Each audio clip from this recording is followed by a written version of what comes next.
घंटा राज्य में पाग मुख्यतः भाव सुखिला रही सर्वनिम्न रात्रि तापमात्रा समतल अंचल मध्य सुंदरगढ़ किरीठारे 10.8 डिग्री सेल्सियस रेकर्ड कर पहाड़ी अंचल मध्य कंधमाल जिलार जी उदयगिरी 10 डिग्री सेल्सियस रेकर्ड कर भुवनेश्वर में रात्रि तापमात्रा 19.7 डिग्री रेकर्ड कर कटक में 19.2 डिग्री सेल्सियस रात्रि तापमात्रा रेकर्ड कर दिनर तापमात्रा सर्वोच्च दिन तापमात्रा मालकानगिरी 33 डिग्री रेकर्ड कर भुवनेश्वर में 31.7 और कटक में 30.2 डिग्री सेल्सियस रात्रि तापमात्रा रेकर्ड कर गुरुचाप बल और आकाश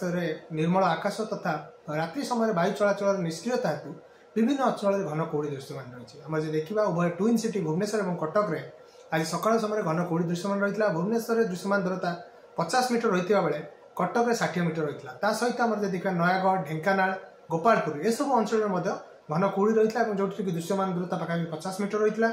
आम जाजपुर और ब्रह्मपुर में पाखापाखि 100 मीटर दृश्यमान दूरता रही है। से देखा बर्तमान कौन निर्दिष्ट पाणीपाग प्रभाव ना तेणु आगामी 5 दिन जाए राज्य में पाग मुख्यतः भाव सुखिला रु डे 6 डे 7 अर्थात 10 और 11 तारिख में आभ्यंतर ओडिशार किसी जिले में हालुका वर्षा रही संभावना रही